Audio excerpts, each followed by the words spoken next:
Merci Jean-Marie d'avoir accepté notre invitation de refaire votre parcours de vie dans un autobus. On part de l'Université Laval. Quelle est l'importance de l'Université Laval pour vous, du lieu physique aussi et de l'institution? Bien, écoutez, moi, quand j'ai fait mes études au Moco classique, c'était au Petit Séminaire de Québec, dans le quartier latin.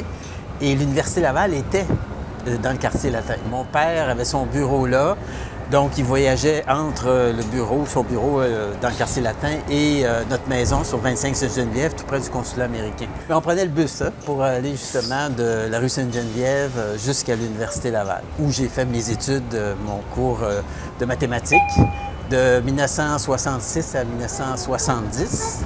Et après ça, je suis allé étudier aux États-Unis, faire mon doctorat. Mais donc, j'ai vécu tout ce temps-là, toutes mes études universitaires, je faisais la navette entre le Vieux-Québec et le campus de l'Université Laval. Et 40 ans professeur ensuite à Ouais, l'Université Laval. J'ai enseigné pendant 44 ans à l'Université Laval.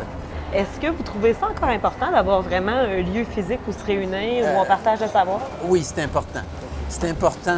Le contact humain est extrêmement important, surtout dans la relation professeur-enseignant.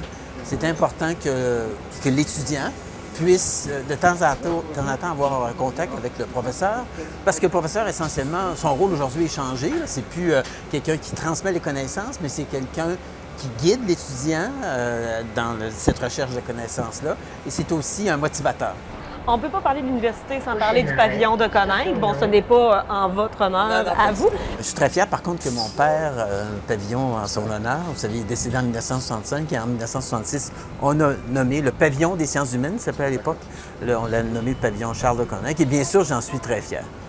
Vous avez beaucoup milité pour le transport, aussi la sécurité en transport, aussi avec les rouges. Qu'est-ce qui a changé au niveau du transport? Qu'est-ce qui vous frappe le plus? C'est vraiment déjà un pas important qu'il y a des voies réservées pour les autobus pour encourager les gens à prendre le transport en commun.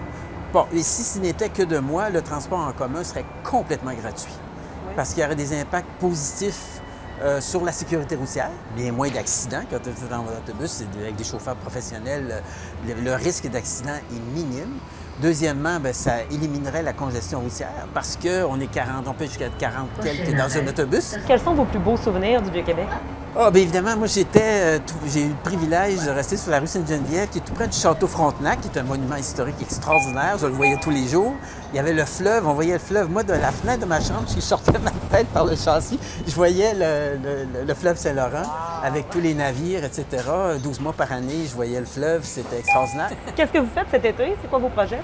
Je continue à faire mes mathématiques, je continue ma recherche, je continue à encadrer mes étudiants et je fais beaucoup de vélo.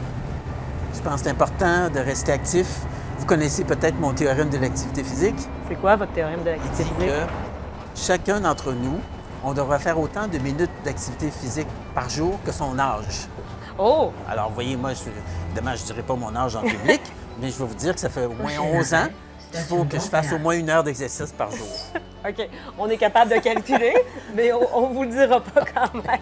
Du vélo et des maths. Du vélo et des maths. Bon été. Merci à vous.